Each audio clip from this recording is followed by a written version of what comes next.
interesting game number 1 and surprising, and it's cool to see Ganzi play that well again. Yeah, I was very impressed with Ganzi's play. Again, I want to say that maybe, just maybe, Violet was a bit overly aggressive, so I think we're probably going to see him return to a more standard passive style here, especially considering the fact that it is Daybreak. And Ganzi, I don't know what he's going to bust out, man. This can be a frustrating map to play against Zerg players on because of how hard it becomes to attack, but we've also seen that if a Terran can split the map and make it to the super late game, it becomes just as frustrating for Zerg, because you can't really go through the center. There's always going to be a planetary there. And maybe some Ravens as well, man. And Hunter Seeker missiles.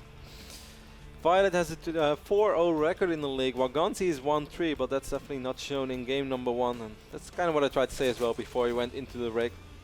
Anyways, what I do think we can expect, man, is Ganzi once more to go for that triple orbital opening, as that worked so well for him on Ohana.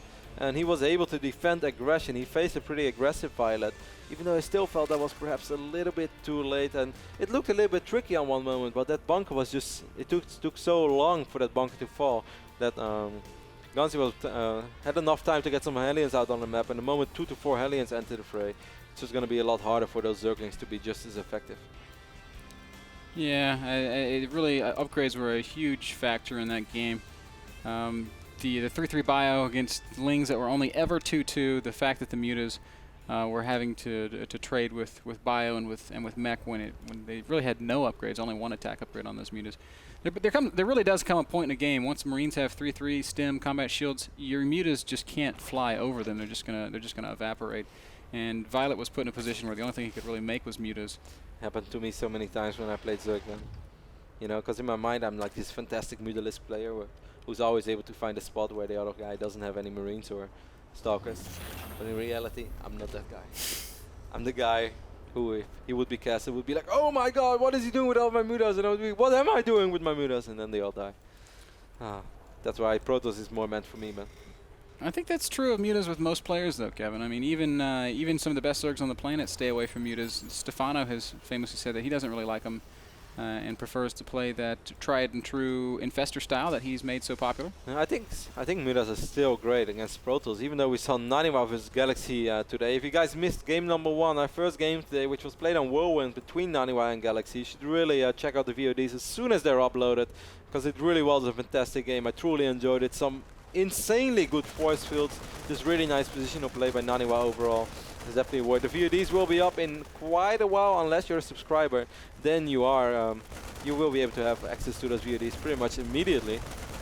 If you're not a subscriber, you're gonna have to wait a few weeks. Definitely worth checking those games out. If you're not a subscriber yet and you're thinking about it, you can of course always still become one. I'm pretty sure you're gonna enjoy all the exclusive content we have behind the paywall, and it's gonna be much more of that, ain't it right, man? Yeah, tons of great stuff up there, including extended interviews with players, some special footage of extended Fierce Fitness special shows with Lauren. Yes. And you saw that last exercise? They went beyond. Just kidding.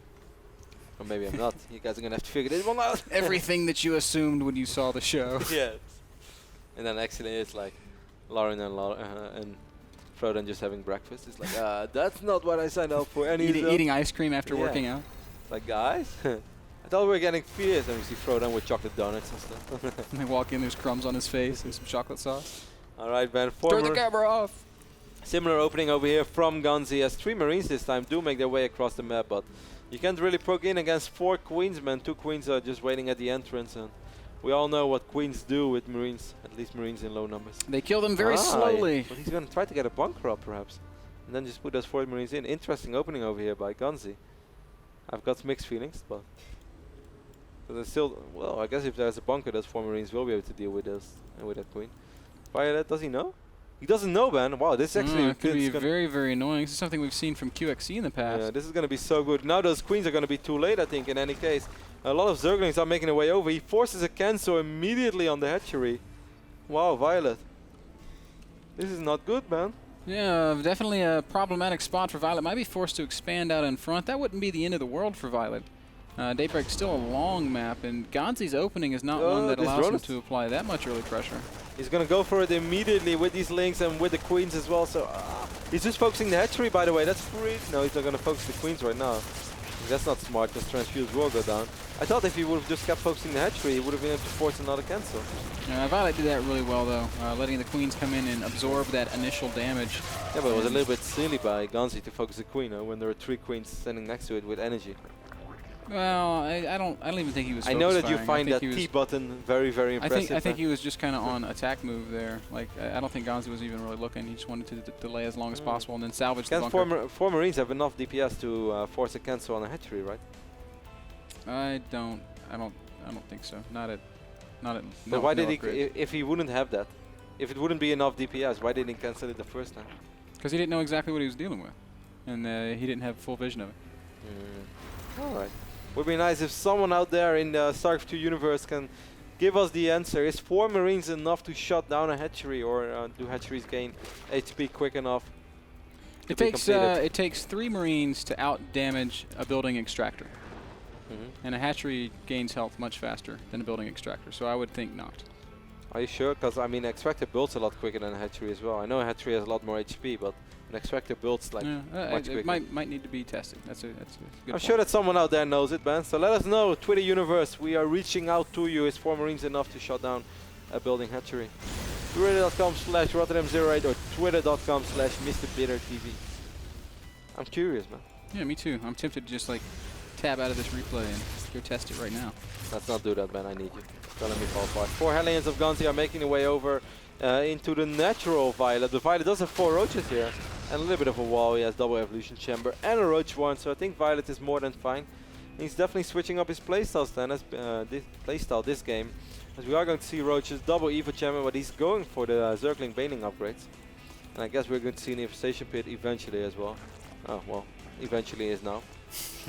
And the Baneling nest is going down. Roachling, Baneling, Infester. Kind of cool. Of course, Violet probably, given that his... Well, no, he is getting roach speed. His emphasis is all on melee and armor upgrades.